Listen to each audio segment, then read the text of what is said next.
Sophie, comtesse de Wessex, voulait s'installer en Australie avec son beau moniteur de ski avant de rencontrer et plus tard d'épouser le prince Édouard, a affirmé le journaliste Garth Gibbs dans un documentaire.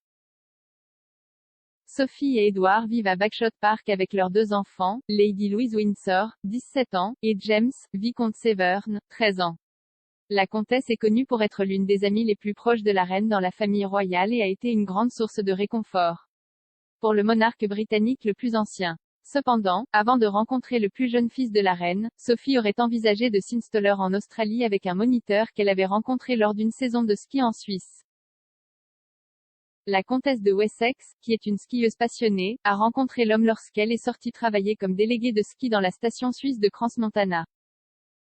Elle l'a ensuite suivi en Australie et a commencé à travailler comme coursier et a développé une passion pour la plongée sous-marine.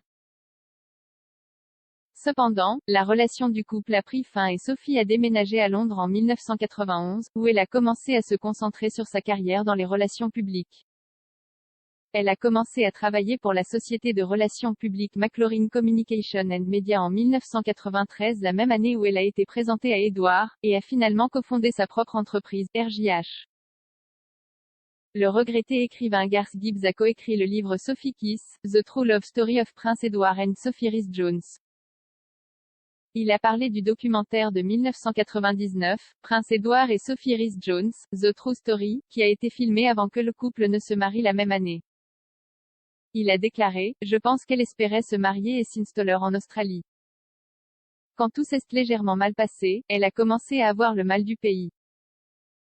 Les filles anglaises veulent revenir vers des gens plus sophistiqués, disons-le ainsi. Et elle l'a fait immédiatement, et elle est allée travailler pour Brian McLaurin, où elle a vraiment perfectionné ses compétences.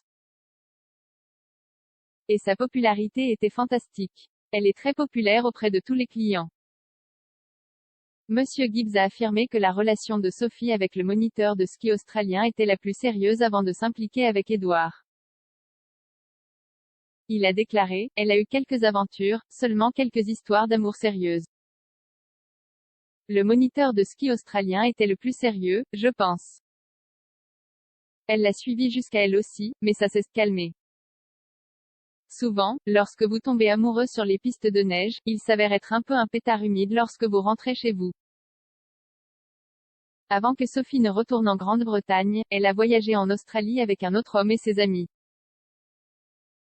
Ils étaient connus pour avoir visité des zones touristiques telles que les Blue Mountains et la Grande Barrière de Corail. Parlant de cette période, Monsieur Gibbs a ajouté, elle s'est liée d'amitié avec un autre Australien qui l'a emmené en yachting.